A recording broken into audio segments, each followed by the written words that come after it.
दोस्तों नमस्कार और स्वागत है आपका आपके ही यूट्यूब चैनल बीएड एग्ज़ाम पर। और उम्मीद करता हूं दोस्तों आपके एग्ज़ाम बहुत अच्छे गए होंगे जो लैंग्वेज अक्रॉस द करिकुलम का पेपर हुआ है।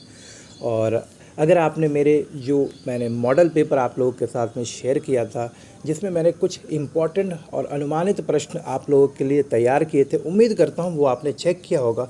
और अगर वो तैयार करके आप गए होंगे तो हूबहू 100% यानी कि 100% क्वेश्चन उन्हीं क्वेश्चन में से आए थे।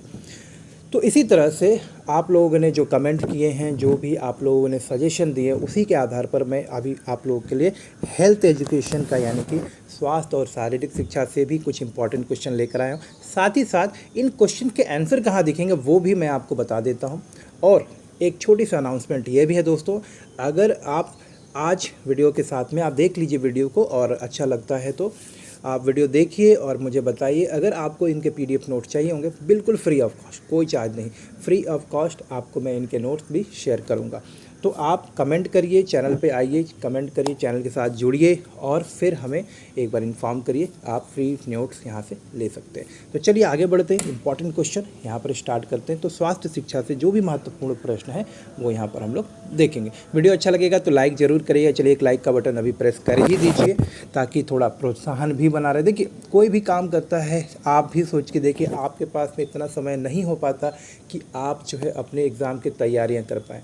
तो जब हम भी अपने दिनचर्या से समय निकाल कर, चाहे जो भी जॉब करते हैं, काम करते हैं, वहाँ से आपके लिए अलग से टाइम निकाल के प्रयास करते हैं, तो उसके लिए कुछ ना कुछ प्रोत्साहन चाहिए। अगर आप लाइक नहीं करते हैं या आपको ख़राब भी कुछ लग रहा है, बुरा भी लग रहा है, कंटेंट से संबंधित में कुछ आप अगर अपडेट नहीं करते हैं, तो इससे होता ये है कि हमें पता नहीं चलता तो मैं कैसे काम करूं, क्या चीज़ें आपके लिए तैयार करूं। इसका भी एक मार्गदर्शन आपके कमेंट से, आप लोग जो भी मुझे सुझाव देते हैं उससे ही मिलता है। तो प्लीज़ चैनल पे ज़रूर आएँ, चैनल की वीडियोस देखें, कुछ सुझाव हो तो ज़रूर दें, क्रिटिसिज्म भी हो तो वो भी करें, लेकिन हाँ क्रिटिसिज्म थोड़ा सकारात्मक करें दोस्तों, क्योंकि प्रयास पूरा होता है कि वही चीज़ें आपको दें जो आपके काम की हो। कुछ गलतियां हो जाती हैं तो उसके लिए माफ़ करने की कोशिश किया करिए, क्योंकि ये सबसे बड़ा हमारा एक तरह से बोल सकते हैं धर्म भी है कि सामने वाले को माफ़ भी किया जाए। चलिए अब ज़्यादा फिलोसफिकल बात नहीं करता हूँ और आपके साथ में प्रश्नों को शेयर कर लेता हूँ। इससे पहले मैं आपको ना एक प्लेलिस्ट दिखाता हूँ जहाँ इन सारे क्वेश्चन जो मैं अभी डिस्कस करने वाला वो आपको मिलने वाला। इसका लिंक आपको डिस्क्रिप्शन में मिल जाएगा, तो प्लीज़ उन वीडियोज़ को ज़रूर चेक करिए, उस प्लेलिस्ट को आप चेक करिएगा।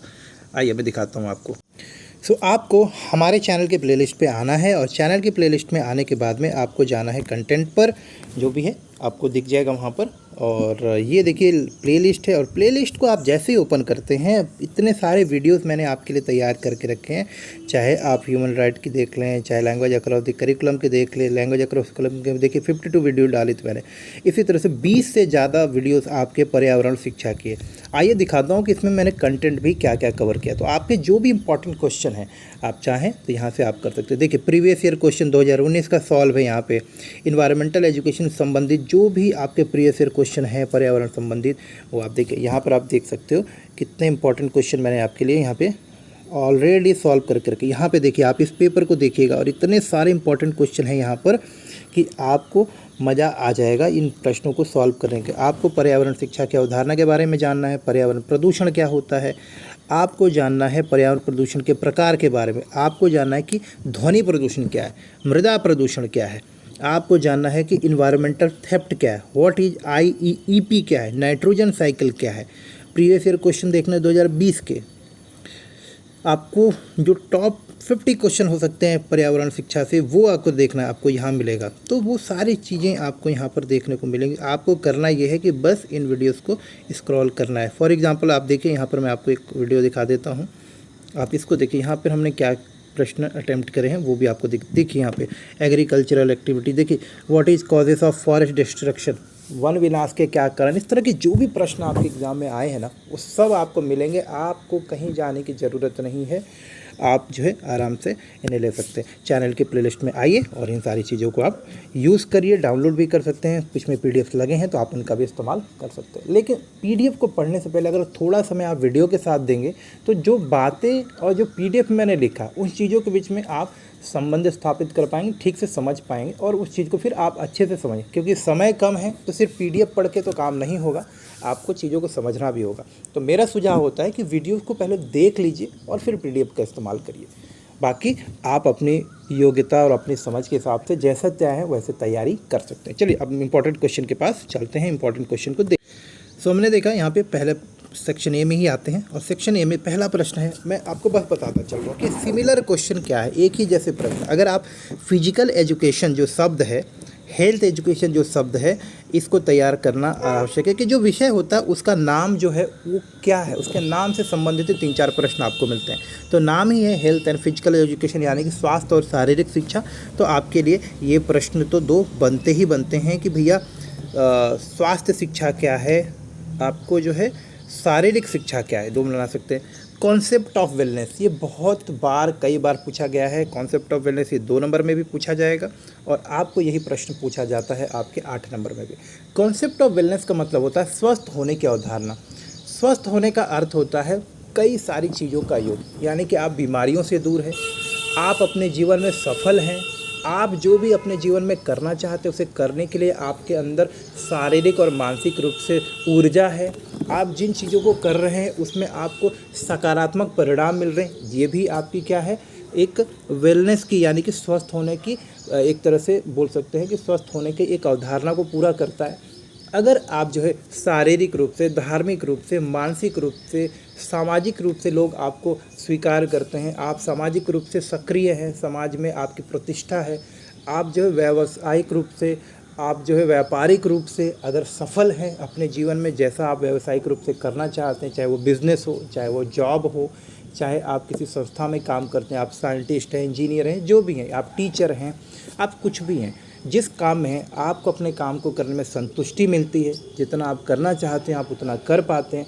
अगर ऐसी स्थिति है आपकी तो आप जो है स्वस्थ हैं, और इन सारे परिस्थितियों के योग को ही हम बोलते हैं स्वस्थ होने की अवधारणा। तो स्वस्थ होने की अवधारणा के अंतर्गत कई प्रकार के हमारे स्वास्थ्य के आयाम आते हैं, शारीरिक स्वास्थ्य, मानसिक स्वास्थ्य, धार्मिक स्वास्थ्य, मनोवैज्ञानिक स्वास्थ्य, व्यावसायिक स्वास्थ्य, शैक्षिक स्वास्थ्य, आपका सामाजिक स्वास्थ्य, मतलब हर एक तरह से जो भी हमारे जीवन का हिस्सा है, अगर उस क्षेत्र में हम बेहतर कर पा रहे हैं तो हम स्वस्थ हैं। सिर्फ शारीरिक रूप से स्वस्थ होना ही स्वस्थ होने की अवधारणा के अंतर्गत नहीं आता, क्योंकि स्वस्थ होना एक व्यापक, एक ब्रॉड वर्ड है, ब्रॉड टर्मिनोलॉजी है। आगे बढ़ते हैं। इसके बाद नो लाइफ विदाउट वाटर, माफ़ करिएगा थोड़ी देर के लिए स्क्रीन डल हो गया था। So no life without water clarify, 2 number में लिखना है। तो आपको बताना है कि जल ही जीवन है और इसके जल के बिना जीवन संभव नहीं, क्योंकि हमारे जीवन में जो भी काम हम करते हैं प्रत्यक्ष रूप से या अप्रत्यक्ष रूप से जो है हमारा काम जो है जल से जुड़ा हुआ। बिना भोजन के शायद मनुष्य 3 से 4 दिन तक जीवन रह सकता है, जीवित रह सकता है, लेकिन बिना पानी के हमारा जीवन जो है 2 से 3 दिन से ज़्यादा नहीं चलने वाला, क्योंकि शारीरिक रूप से जो भी हमारी आंतरिक गतिविधियां होती, चाहे वो पाचन की बात हो, श्वसन की बात हो, या फिर हमारे शरीर को ठंडा या गर्म रखने की बात हो, सब चीज़ें शरीर में उपलब्ध जो हमारे अंदर पानी के तत्व होते हैं, जल के तत्व होते हैं, उसके माध्यम से ही होता है। तो नो लाइफ विदाउट वाटर, आपको पानी के बिना कृषि नहीं कर सकते, पानी के बिना आप अपने आप को साफ़ सुथरा नहीं रख सकते, पानी के बिना जो इतने सारे उद्योग धंधे नहीं चल सकते। तो आपके जीवन को बेहतर बनाने के लिए जो अलग अलग चीज़ें ज़रूरी होती हैं, कहीं ना कहीं प्रत्यक्ष रूप से, अप्रत्यक्ष रूप से पानी पर और पानी के स्रोतों पर ही निर्भर है। चाहे आप ऊर्जा बनाते हैं, हाइड्रो इलेक्ट्रिसिटी बनाते हैं, चाहे आप कृषि करते हों, चाहे आपके घरों में पीने योग्य पानी की बात हो, नहाने के लिए, साफ़ सफाई के लिए, कपड़े धोने के लिए, भोजन पकाने के लिए, हर एक चीज़ के लिए आपको जल की आवश्यकता है। बिना जल के पृथ्वी का तापमान बहुत ज़्यादा बढ़ जाएगा, पशु पक्षी जो है, वनस्पति, उनका विकास रुक जाएगा, वनस्पति, जीव जंतु ये सब मृत होते चले जाएंगे। तो मनुष्य के जीवन के लिए इस तरह से बहुत महत्वपूर्ण है और इस प्रश्न को आप सरलता से कर भी सकते हैं। अगला प्रश्न है what are the impact of pollution. देखिए पॉल्यूशन के तो बहुत सारे हानिकारक प्रभाव हो सकते हैं। सबसे पहले होता है हमारे स्वास्थ्य के ऊपर इसके दुष्परिणाम, कई प्रकार की बीमारियां होती हैं।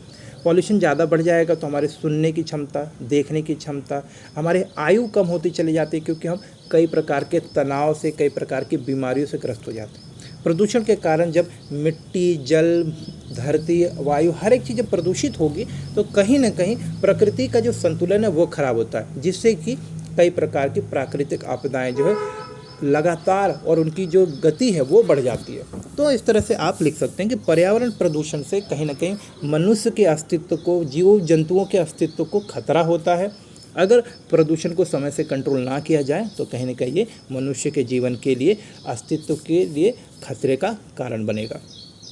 Describe about the human digestive system. तो ह्यूमन डाइजेस्टिव सिस्टम के बारे में यहाँ पे पूछा गया है, तो आपको क्या लिखना है, मानव पाचन तंत्र एक जटिल तंत्र है जिसके अंतर्गत मुख में यानी कि माउथ से जो भोजन एंटर करता है, माउथ में जैसा कि आपका सैलिवा मिक्स होता है आपके भोजन में, और वहाँ से ही पाचन की प्रक्रिया स्टार्ट होती है। तो आपको क्या करना है, वो 4-5 स्टेप कि पाचन तंत्र ह्यूमन डाइजेस्टिव सिस्टम, अगर आपके पास डायग्राम हो ना तो वो बना सकते हैं आप ह्यूमन डाइजेस्टिव सिस्टम का, अगर समय हो तो, अन्यथा आप इनको 5-6 पार्ट में कि देखिए ह्यूमन डाइजेस्टिव सिस्टम एक सिस्टम है जिसके अंतर्गत हम जो भी भोजन ग्रहण करते हैं वो भोजन के रूप में हमारे मुख में प्रवेश करने के बाद, मुँह से प्रवेश करने के बाद में हमारे आंतों से होता हुआ हाइड्रोक्लोरिक एसिड जो हमारी छोटी आँख में होता है उसके माध्यम से उसका विघटन होते हुए धीरे धीरे उसका एकदम छोटे छोटे कणों में विघटित हो जाता है, और उससे जो ऊर्जा है, जो आपने कार्बोहाइड्रेट, वसा, आपने फैट, आपने प्रोटीन, विटामिन, जो भी वो आपके भोजन में, वो हमारा शरीर अवशोषित करता है।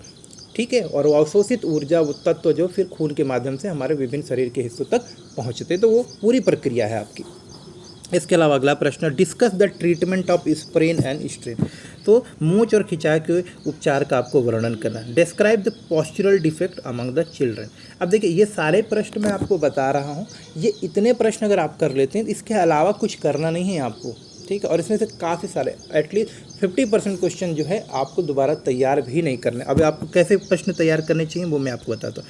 आपको ध्यान देना चाहिए इस प्रश्न के ऊपर, क्योंकि इसको थोड़ा सटीक लिखना है। आपको इस प्रश्न के ऊपर ध्यान देना, मतलब इसको तैयार करना। इससे पहले what are the impact of pollution, यानी प्रदूषण के प्रभाव क्या है, ये आपको तैयार करने की जरूरत नहीं, आपको पता है। जल ही जीवन है, ये आपको तैयार करने की जरूरत नहीं है, ये आपको पता है। तो कुछ प्रश्न जो आपको तैयार कर लेने चाहिए वो मैं आपको बता रहा हूँ, बाकी तो आपको पता होता ही है। विद्यालय बालकों में त्रुटिपूर्ण आसन संबंधित दोष का वर्णन किया। तो देखिए विद्यालय में बच्चे जो जाते हैं ना, कई बार उनको शारीरिक रूप से कई प्रकार की दोषपूर्ण आसन में रहने का, बैठने उठने की आदत लग जाती है। तो उन आसनों के बारे में आपको बताना, जैसे बच्चे बैठे हैं, उनकी कमर जो है, रीढ़ की हड्डी वो झुकी हुई होती है आगे की ओर, चलते वक्त कंधे झुके हुए होते हैं, ये कुछ आसन संबंधित जो है त्रुटियां हैं। तो इनको आपको इसी तरह के जो भी आपको दिखे वो आपको बताना है। आसन संबंधित जो भी त्रुटियां होती है, कई बार बच्चों के पैर जो होते हैं सीधे खड़े नहीं हो पाते या सीधे नहीं रह पाते, इस तरह की जो भी त्रुटियां आपने देखी हैं बच्चों में वो आप बता सकते हैं। बच्चे बैठते वक्त जो है पैर अपना ऊपर रख के बैठ जाते हैं, ठीक से नहीं बैठते, चेयर की हाइट सही नहीं होती, इस तरह की बहुत सारी चीज़ें जो हैं आप लिख सकते हैं। इन सभी प्रश्नों का उत्तर आप प्रीवियस ईयर के क्वेश्चन अभी जो प्लेलिस्ट मैंने आपको शेयर किया ना, आपको वहाँ पर ये मिल जाएगा। शारीरिक सौष्ठव का महत्व बताइए। Describe the importance of physical fitness. अब देखिए शारीरिक सौष्ठव, फिजिकल फिटनेस हमारे सबके लिए, एक स्वस्थ जीवन जीने के लिए, एक सकारात्मक, एक सफल जीवन जीने के लिए बहुत ही महत्वपूर्ण है। तो शारीरिक सौष्ठव होगा, शारीरिक रूप से हम स्वस्थ रहेंगे, फिजिकली फिट रहेंगे, तो हर काम को करने में हम सक्षम होंगे, बीमारियाँ कम होंगी, हमारे बीमारियों से लड़ने की जो आपकी प्रतिरोधक क्षमता वो अच्छी रहेगी, तो कहीं ना कहीं हमारी आयु बढ़ेगी, हर काम को बेहतर कर पाएंगे, सकारात्मक रूप से कर पाएंगे, मानसिक और सामाजिक रूप से और व्यक्तिगत रूप से हम सफल होंगे। इस बात को सुनिश्चित करने के लिए हमें शारीरिक रूप से फिट रहना चाहिए, शारीरिक सौष्ठव को बनाए रखे रहना चाहिए। Describe the fracture and first aid for them. Fracture और अस्थिभ्रंश क्या है, और उनके उपचार बताने आपको। रिक्वेस्ट ऑफ फर्स्ट एड, प्राथमिक चिकित्सा हेतु जो आवश्यक वस्तु है तो उनकी लिस्ट आपको बना, जैसे कि बैंडेड होना चाहिए, रुई होनी चाहिए, साफ घाव अगर कहीं लग जाए तो उस पर लगाने के लिए टेप होना चाहिए, और थोड़े बहुत जो दवाइयाँ होती हैं वो होने चाहिए, जो आपके दर्द निवारक होते, पेन किलर्स होते हैं वो होने चाहिए। इस तरह की कुछ चीज़ें आपके फर्स्ट एड बॉक्स में होने चाहिए। थोड़े बहुत आपके जेल, ऑइंटमेंट, जो कि घाव में, चोट में, दर्द में, सिर दर्द में, छोटी मोटी चीज़ों में जो आपको काम आ सके, प्राथमिक उपचार के दौरान जी हम इस्तेमाल करते हैं, वो सारी चीज़ें आपके किट में होनी चाहिए, और उनको आप आराम से यहाँ पर लिख सकते हो। तो उन पॉइंट्स को जस्ट यहाँ पर लिखना है। इंपॉर्टेंस ऑफ एक्सरसाइज आपको पता है, वही फिजिकल फिटनेस वाला, शारीरिक सौष्ठव वाला ही उत्तर आप यहाँ पर लिख सकते हो कि व्यायाम अगर आप करोगे तो शारीरिक रूप से स्वस्थ रहो। व्यायाम करने से आपके अनुशासन आता है। व्यायाम अगर आप करोगे तो आप जो है अपने आप को स्वस्थ रखने के सारे तरीके को अपना पाओगे, और अगर आप स्वस्थ रहोगे तो कहीं ना कहीं फिर आप जो है अपने आप को बेहतर तरीके से अपने जीवन में देख पाओगे। मतलब आप वो सारे काम सही से कर पाओगे जो कि आप करना चाहते हो, या आप बीमारियों से दूर रहोगे, आपके अंदर जो बीमारियों से लड़ने की जो प्रतिरोधक क्षमता वो अच्छी होती है, आपका काम जो है आपके ध्यान के ऊपर केंद्रित रहेगा। तो ये सब आप चीज़ें बता सकते हो उस तरह से लिख के। केयर ऑफ आई, देखिए आँख जो है हमारी इंद्रियों में से एक प्रमुख इंद्रिया है और आँखों की देखभाल करना बहुत महत्वपूर्ण है और स्वास्थ्य शिक्षा के अंतर्गत इसके ऊपर विशेष जोर दिया जाए, क्योंकि आँखों के ही माध्यम से आप पूरी दुनिया का जायज़ा लेते हैं, पूरी दुनिया को समझते हैं, उसका आप बोलें उसके ऊपर आप जो है विचार करते हैं। दुनिया को समझने के लिए, जानने के लिए, देखने के लिए आपको आँखों की ज़रूरत होती है। तो आँखों की देखभाल करना बहुत ज़रूरी है। आँखों की देखभाल करने के लिए हमें समय समय पर अपनी आँखों को साफ़ करते रहना चाहिए। बहुत देर तक टीवी, मोबाइल इन पर ध्यान नहीं देना चाहिए। अगर आँखों में किसी प्रकार का इन्फेक्शन हो तो समय पर डॉक्टरी जाँच करा लेनी चाहिए।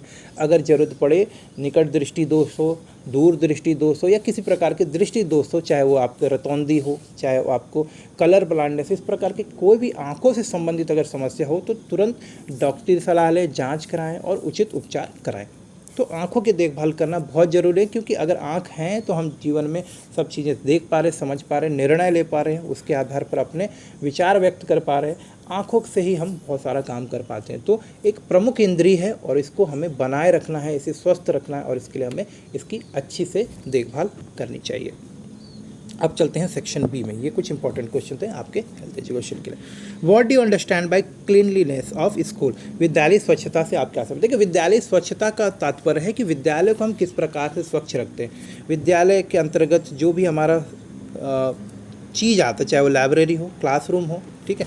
विद्यालय में देखिए आपका लाइब्रेरी भी आता है, विद्यालय के अंदर आपके क्लास आते हैं, विद्यालय के अंदर आपका कॉरिडोर आएगा, यानी कि जहाँ पर आप लोग घूमते फिरते हैं, कॉरिडोर आएगा। विद्यालय के अंदर स्टूडेंट्स भी आते हैं, टीचर्स भी आते हैं, अदर स्टाफ भी आता है। तो ये सब लोग स्वस्थ हैं, साफ़ हैं। किस प्रकार से व्यक्तिगत रूप से अपने आप को साफ़ सुथरा रखे हुए हैं, किस प्रकार से हमने क्लासरूम को, विद्यालय को साफ़ रखा हुआ है, किस प्रकार से पूरे विद्यालय के हर एक हिस्से, चाहे वो पार्क हो, खेल के मैदान हो, लाइब्रेरी हो, हॉस्टल हो या लैब हो, जिनको हम स्वस्थ रख सकते हैं, साफ़ सुथरा रख सकते हैं। ये जो एक स्थिति होती है इसे हम लोग बोलते हैं विद्यालय स्वच्छता, यानी कि विद्यालय को साफ़ सुथरा रखना विद्यालय स्वच्छता कहलाता है। इसके लिए जो है टीचर, स्टूडेंट, विद्यालय प्रशासन सभी लोग जिम्मेदार होते हैं। What do understand by personal cleanliness? देखिए स्वास्थ्य में आपके जो स्वास्थ्य की बात करते हैं तो यहाँ पर सफाई की बात आती है।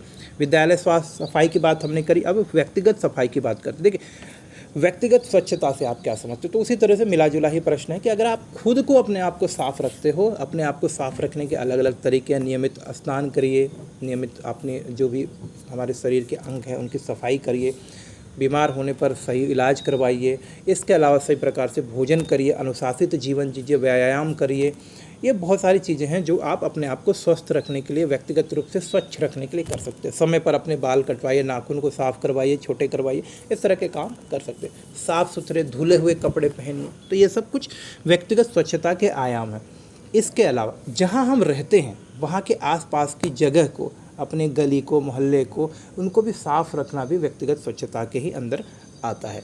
तो व्यक्तिगत स्वच्छता क्या है आप समझ गए होंगे। 200 वर्ड है तो आपको पॉइंट्स पहले लिखना है कि अपने आसपास को साफ़ रखना, व्यक्तिगत रूप से खुद को साफ़ रखना, बाल छोटे रखना, नहाना समय पर, ब्रश करना समय पर सोना, बीमारियां होने पर उनका प्रॉपर इलाज कराना, साफ़ सुथरे कपड़े पहनना, अच्छी आदतें डालना, अपने आसपास गंदगी न करना, ये सब व्यक्तिगत स्वच्छता के अंतर्गत आता है। तो इन सारी चीज़ों को आप पॉइंट बाय पॉइंट लिखिएगा। What are the steps to improve health of malnutrition? देखिए मेल न्यूट्रिशन क्या होता है? कुपोषण की स्थिति होती है। तो कुपोषित छात्रों के स्वास्थ्य में सुधार के क्या उपाय हैं? और इसी के साथ में एक प्रश्न मैं जोड़ देता हूँ, संतुलित आहार के महत्व क्या है? तो what is the importance of balance diet? इन दोनों प्रश्नों को अगर आप एक साथ जोड़ कर देखेंगे ना तो आप समझ पाएंगे। जब किसी भी व्यक्ति को, किसी भी छात्र को, किसी भी बच्चे को संतुलित आहार नहीं मिलता, और आप सबको पता है संतुलित आहार का मतलब होता है एक संपूर्ण आहार। संतुलित आहार क्या होता है? संपूर्ण आहार होता है। तो जब किसी व्यक्ति को एक संपूर्ण आहार नहीं मिलता, और संपूर्ण आहार क्या होता है?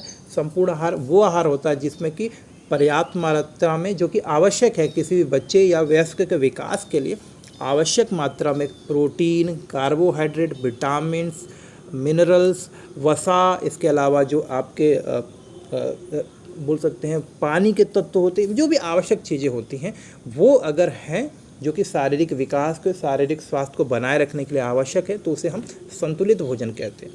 तो संतुलित भोजन के अलग अलग घटक हैं, वो आप लिख सकते हो, जैसे protein, vitamin, carbohydrate, fat, minerals, water, ये सब चीज़ें संतुलित भोजन के आपके घटक हैं। तो अगर किसी व्यक्ति को प्रॉपर संतुलित भोजन नहीं मिल रहा है, भोजन पर्याप्त नहीं मिल रहा, प्रोटीन की कमी हो रही है, विटामिन की कमी हो रही है शरीर में, कार्बोहाइड्रेट, फैट नहीं मिल रहा पर्याप्त मात्रा में, तो व्यक्ति का जो शारीरिक विकास है वो पूरा नहीं होता। और अब जब किसी को पर्याप्त भोजन या पर्याप्त पोषण नहीं मिलता भोजन के माध्यम से, संतुलित आहार के माध्यम से या संतुलित आहार की कमी के कारण, तो वो व्यक्ति कुपोषित हो जाता, वो मैल न्यूट्रिश्ड हो जाता है, यानी कि उसको कुपोषण हो जाता है, यानी कि पोषण में कमी है तो वो कुपोषण कहलाता है। तो कई बार देखने को मिला है ऐसे जो विकासशील राज्य हैं, विकासशील देश हैं या विकासशील क्षेत्र हैं, वहाँ पर बच्चों को पर्याप्त मात्रा में भोजन उपलब्ध नहीं हो पाता, चाहे वो आर्थिक कमी की बात हो, सामाजिक पिछड़ापन हो, या फिर कृषि में जो उपज है उसकी कमी हो, या किसी भी कारणवश अगर बच्चे को पर्याप्त पोषण नहीं मिलता है, पर्याप्त भोजन नहीं मिलता है, जो कि एक संतुलित आहार के अंदर आने की बात हम कर रहे हैं, अगर संतुलित आहार नहीं मिलता है तो कहीं ना कहीं बच्चा कुपोषित हो जाता है।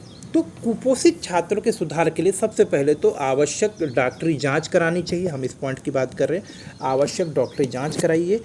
उसके अलावा कुपोषित बच्चों को स्वस्थ रखने के लिए समय समय में पर्याप्त मात्रा में अलग अलग स्रोतों से ही, चाहे जो भी प्रोटीन संबंधित चीज़ें हैं जैसे कि दूध, अंडे, मांस, मछली, जो भी है, सोयाबीन, ये सब चीज़ें खिलाइए जिससे कि उनके प्रोटीन संबंधित आवश्यकताएं पूरा है। कार्बोहाइड्रेट के लिए रोटी, चावल और जो भी आपकी चीज़ें हैं, वसा के लिए आप जो है हरी सब्जियां खिलाइए, इस तरह की चीज़ें खिलाइए जिससे कि उनके अंदर जो कुपोषण बना हुआ है, कुपोषण की स्थिति है, वो दूर हो। तो ये लंबे समय तक अच्छा भोजन देने के बाद जो है आप बच्चे के अंदर कुपोषण की स्थिति को दूर कर सकते हैं। इसके अलावा विद्यालय स्तर पर कुपोषित छात्रों की पहचान की जाए, सामाजिक स्तर पर भी ऐसे संस्थाओं को संपर्क किया जाए जो कि कुपोषित छात्रों को या कुपोषित बच्चों के लिए मदद कर सकते हैं। डॉक्टरी सलाह लिया जाए, सरकारी संस्थाओं द्वारा जो भी प्रोग्राम चलाए जा रहे हैं, जो भी आप समझ सकते हैं कि जो भी कार्यक्रम चलाए जा रहे हैं सरकार द्वारा कुपोषण को दूर करने के लिए, उनका लाभ उठाया जाए। मिड डे मील का इस्तेमाल किया जाए, आंगनवाड़ी का इस्तेमाल किया जाए। इन सारे संस्थाओं के प्रयोग से बच्चों को उचित और पोषित भोजन देने का प्रयास किया जाए। कुपोषित बच्चों के माता पिता से संपर्क किया जाए, उन्हें समय पर किस प्रकार से कुपोषण को दूर करने के लिए विभिन्न प्रकार के शारीरिक और राज्य स्तर पर चलाए जाए कार्यक्रम है जिनका कि वो लाभ उठा सकते हैं।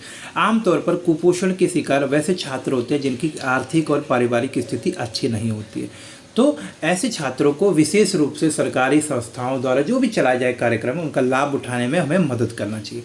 तो विद्यालय स्तर पर भी ऐसे बहुत सारे काम हैं, जैसे स्वास्थ्य कार्यक्रम होते हैं, रेगुलर जांच की बात होती है, या फिर कुपोषण के संबंध में जागरूकता फैलाने की बात होती है। माता पिता को बताया जाए कि आपका बच्चा कुपोषित है और इसके लिए आप क्या कर सकते हैं। तो इस तरह बहुत सारे काम कर सकते हैं हम।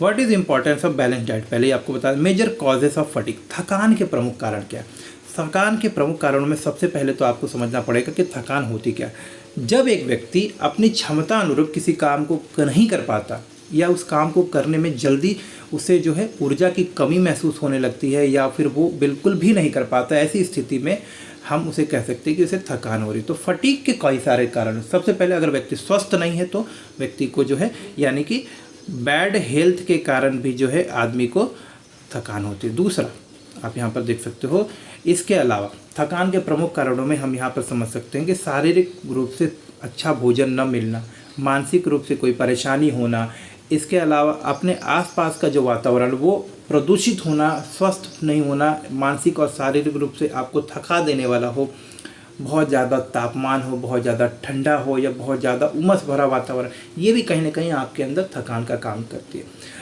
आप जितनी ऊर्जा भोजन के रूप में प्राप्त कर रहे हैं उससे ज़्यादा अगर आप काम कर रहे हैं इस तरह से, तो भी आप जो है जल्दी थक जाएंगे।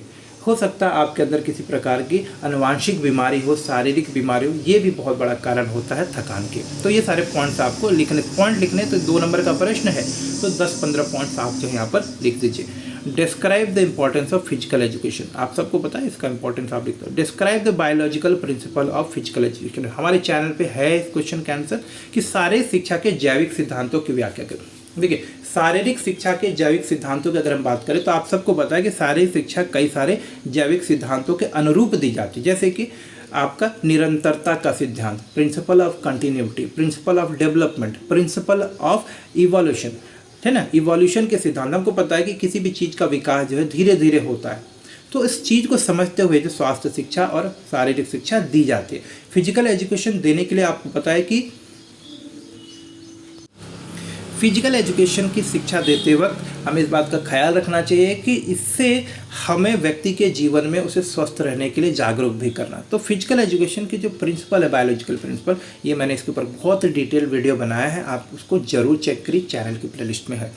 Describe the AIIMS of health education, स्वस्थ शिक्षा के उदाहरणों को विशेष मतलब उद्देश्यों का वर्णन करिए। तो आप यहाँ पे 10-15 पॉइंट। स्वास्थ्य शिक्षा का उद्देश्य ये है कि सबको जागरूक करना स्वास्थ्य के प्रति, व्यक्तिगत स्वास्थ्य हम कैसे बनाए रख सकते हैं इसके बारे में अलग अलग साधनों से परिचय कराना। स्वास्थ्य शिक्षा के माध्यम से हम लोगों को इस बात को समझा पाते हैं कि स्वास्थ्य शिक्षा मात्र एक शारीरिक शिक्षा ही नहीं है, बल्कि शरीर को स्वस्थ रखने की शिक्षा नहीं है, बल्कि स्वास्थ्य शिक्षा का महत्व इतना है कि स्वस्थ रहने से हम अपने जीवन के हर एक पक्ष को बेहतर कर पाते हैं। तो स्वास्थ्य शिक्षा के व्यापक रूप को लोगों को समझाना भी स्वास्थ्य शिक्षा के उद्देश्यों में शामिल है। स्वास्थ्य शिक्षा के माध्यम से एक स्वस्थ समाज का निर्माण करना, बच्चों में स्वास्थ्य के प्रति जागरूकता लाना ताकि वो आगे आने वाली पीढ़ी को भी स्वस्थ रख पाएँ, स्वास्थ्य संबंधी जो गलत धारणाएं हैं हमारे दिमाग में, भ्रांतियाँ, उनको दूर कर पाएँ, इन सारी चीज़ों के लिए स्वास्थ्य शिक्षा है। कॉन्सेप्ट ऑफ हेल्थ एजुकेशन, स्वास्थ्य शिक्षा की अवधारणा तो सिंपल है। Difference between physical education and health education, ये एक नया प्रश्न है, इसका उत्तर मैं आपको जरूर थोड़ी देर में भेज देता हूँ, अपलोड कर देता हूँ। And what are the benefits of यौगिक एक्सरसाइजेज, यौगिक अभ्यासों के क्या लाभ है। डिस्कस द कम्युनिकेबल डिजीज, देखिए, और इसी से जुड़ा हुआ दूसरा प्रश्न है modes of transmission of infectious disease या कम्युनिकेबल डिजीज। सो मानिए, तो संक्रामक रोग क्या हैं इनके बारे में आपको बताना है। तो ऐसे कोई भी रोग जो एक व्यक्ति को होने के कारण एक व्यक्ति से दूसरे व्यक्ति में चला जाए, फैल जाए, उन्हें हम संक्रामक रोग कहते हैं। जैसे कि कोविड था, आप सबको पता है कोविड कितना संक्रामक था, तो कोविड आप इसमें ज़रूर लिखिएगा, कोविड-19 है, कोविड हो गया, एड्स हो गया, टाइफाइड हो गया, कोलेरा हो गया, आपके सर्दी है, जुखाम है, इस तरह की कई सारी बीमारियां जो हैं आपकी, स्कैबिस है यानी खुजली की बीमारी, इस तरह की बहुत सारी बीमारियां हैं जो एक व्यक्ति से दूसरे व्यक्ति में संक्रमित हो जाते हैं, जिनके कारण होते हैं, जिनके कि जनक होते हैं कहीं वायरस, कहीं बैक्टीरिया। तो ऐसी कोई भी बीमारी जो एक व्यक्ति को होती है और उसके संपर्क में अगर कोई दूसरा व्यक्ति आए, उसे भी अगर हो जाए, तो ऐसी हर एक बीमारी को हम संक्रामक बीमारी कहेंगे, कम्युनिकेबल डिजीज़ कहेंगे। संक्रामक रोगों के संचरण के साधन, देखिए, संक्रामक रोगों के संचरण का सबसे प्रमुख साधन है व्यक्ति के आपसी संपर्क का। आपसी संपर्क में जब हाथ मिलाते हैं, साथ में भोजन करते हैं, छींकते हैं, छींकने के कारण अगर व्यक्ति हमारे स्वस्थ व्यक्ति अगर हमारे सामने है तो छींक कहीं उसके ऊपर पड़ जाए तो छींक की बूंदों से भी बीमारियां उसके पास चली जाती हैं। आपसी संबंध बनाने से, प्रेम करने से भी जो है संक्रमण जो है फैलता है, जैसे एड्स है, इस तरह की बीमारियां हैं, आपको संक्रमण होते। तो इन्फेक्शियस डिजीजेस फिर कई बार कुत्तों के काटने से, पशु पक्षियों के काटने से या मच्छर के काटने से, जैसे मलेरिया हो जाता है। तो इस तरह की कई सारी बीमारियां जो हैं आपके कम्युनिकेबल डिजीजेस फैलती हैं, ठीक है। अच्छा, मलेरिया जो है कम्युनिकेबल डिजीज़ तो नहीं है, लेकिन हाँ, मच्छरों के काटने से जो है आपकी और कई सारी बीमारियां होती हैं जो संक्रामक रोग के अंतर्गत आती है। तो भोजन पर आपकी मक्खी बैठ गई है, गंदगी कोई है, उससे भी आपका जो है संक्रमण होता है। भोजन पे आपकी मक्खी या कुछ भी ऐसी गंदी कीड़े मकोड़े आ गए जो कि कहीं गंदी जगह पे थे, धूल मिट्टी वाली जगह पे थे, जहाँ पे प्रदूषण था, गंदा था कुछ, वहाँ से चल के आपके भोजन के संपर्क में आ गए, तो भी कहीं ना कहीं वो आपको संक्रमण कर सकते हैं, संक्रमित कर सकते हैं बीमारियों से। तो ये कई साधन हैं, पशु पक्षियों के काटने से, कीट पतंगों से, तो ये सब आप लिख सकते हो यहाँ पर। अगला प्रश्न, discuss the factor which influences the health of child, बालकों के स्वास्थ्य को प्रभावित करने वाले कारकों का वर्णन करें। देखिए, बालकों के स्वास्थ्य को प्रभावित करने वाले कई सारे कारण हैं। सबसे पहला होता है आपके इन्वायरमेंट जहाँ वो रह रहे हैं, पारिवारिक इन्वायरमेंट, फूड, ठीक है, बैलेंस डाइट मिल रहा है कि नहीं मिल रहा है, उसके बाद एक्सरसाइज कर रहे हैं कि नहीं कर रहे हैं, जियोग्राफिकल लोकेशन भी बहुत महत्वपूर्ण है कि भाई कहाँ आप रह रहे हैं, ठीक है, किस तरह के वातावरण में रह रहे हैं, कहीं फैक्ट्री में या गंदे इलाके में तो नहीं रह रहे। तो आपका सोसाइटी का क्या वातावरण, ठीक है, नेबरहुड में क्या चल रहा है, वो भी आपको प्रभावित करता है। उसके बाद पारिवारिक रूप में किसी प्रकार की संक्रमित बीमारी तो नहीं है, तो घर पर किस प्रकार से हम लोग स्वास्थ्य संबंधित जो है व्यवहार करते हैं, किस प्रकार से साफ सफाई रखते हैं, हमारा आसपास का वातावरण कैसा स्वच्छ है, ये सारी बहुत सारी चीज़ें हैं जो बालकों के स्वास्थ्य को प्रभावित। इसके अलावा कई सारे अनुवांशिक कारण हैं, कई सारे आपके जो है वातावरण संबंधित कारण, जैसे कि प्रदूषण है और कई प्रकार के संक्रामक रोगों का विस्तार हो सकता है। तो ऐसे बहुत सारी चीज़ें हैं जो बालकों के स्वास्थ्य को प्रभावित करते हैं। मैंने जो पॉइंट बताए आप उसे describe the principle of exercise. देखिए, प्रिंसिपल ऑफ एक्सरसाइज का अर्थ होता है व्यायाम के नियम। व्यायाम के नियम का अर्थ होता है व्यायाम करने का सबसे प्रमुख नियम है कि यह नियमित किए जाने चाहिए। व्यायाम के नियम में सबसे प्रमुख नियम दूसरा ये हो सकता है कि व्यायाम को जो है एक निश्चित दिशा में एक मार्गदर्शन में किया जाए। व्यायाम वही किए जाए जो कि शारीरिक स्वास्थ्य को बनाने में मदद करें, व्यायाम को गलत तरीके से ना किया जाए। तो इस तरह के बहुत सारे नियम हैं आपके एक्सरसाइजेस को, जो कि आप यहाँ पर लिख सकते हो। What is the importance of physical training in health education. देखिए, फिजिकल ट्रेनिंग यानी कि फिजिकल एक्सरसाइजेस नहीं होते, उनकी बात कर रहे हैं, वो क्यों इंपॉर्टेंट है फिजिकल एजुकेशन में। तो आप लिख सकते हो कि भाई अगर फिजिकल एजुकेशन दे रहे हैं, हम लोग एक्सरसाइज, प्रैक्टिस, योगा, ये सब कर रहे हैं, फिजिकल फिटनेस से संबंधित जो भी काम करते हैं, चाहे खेल कूद हो, चाहे प्रैक्टिस हो, एक्सरसाइज हो, ये हमें हेल्थ एजुकेशन को समझने में और उसके प्रभाव को देखने में, व्यक्तिगत रूप से समझने में मदद करते हैं। इस तरह से what is meaning of healthy school environment, explain some program for it. देखिए, विद्यालय स्तर पर स्कूली वातावरण से आप कह रहे हैं कि स्वस्थ स्कूली वातावरण से आपका क्या तात्पर्य। तो अगर स्कूल का वातावरण स्वच्छ है, साफ़ सुथरा है, जहाँ पर हर एक क्लासरूम बेहतर है, आपके उपचार की संबंधित सेवाएं उपलब्ध हैं, आपके विद्यालय में समय पर डॉक्टरी जांच कराई जाती है, अगर इस तरह का कुछ वातावरण आपके स्कूल में है जहाँ बच्चों में बीमारियों की स्थिति बहुत कम है, स्वस्थ रूप से आप लोग काम करते हैं, टीचर, स्टाफ सभी स्वस्थ है, तो एक स्वस्थ विद्यालय वातावरण हम कह सकते हैं। स्वस्थ विद्यालय वातावरण वो भी होगा जहाँ पर किसी भी भेदभाव के बिना हर बच्चे को समान रूप से समझते हुए हम जो है शिक्षा दे रहे हैं। तो इस तरह से आप लिख सकते हैं। Describe the kinds of fracture and first aid, how infectious disease spread. ये सब क्वेश्चन हैं आपके, ये आप यहाँ पर लिख सकते हो। सारांश में आपको सेक्शन सी भी दिखा देता हूँ। Discuss the meaning, needs and scope of health education. Discuss the need and importance of sport. Explain the causes of improper posture. तो ये सब चीज़ें कर सकते हो आप। चलो मैं थोड़ा सा इसको डिस्कस भी कर देता हूँ आपको नेक्स्ट वीडियो में।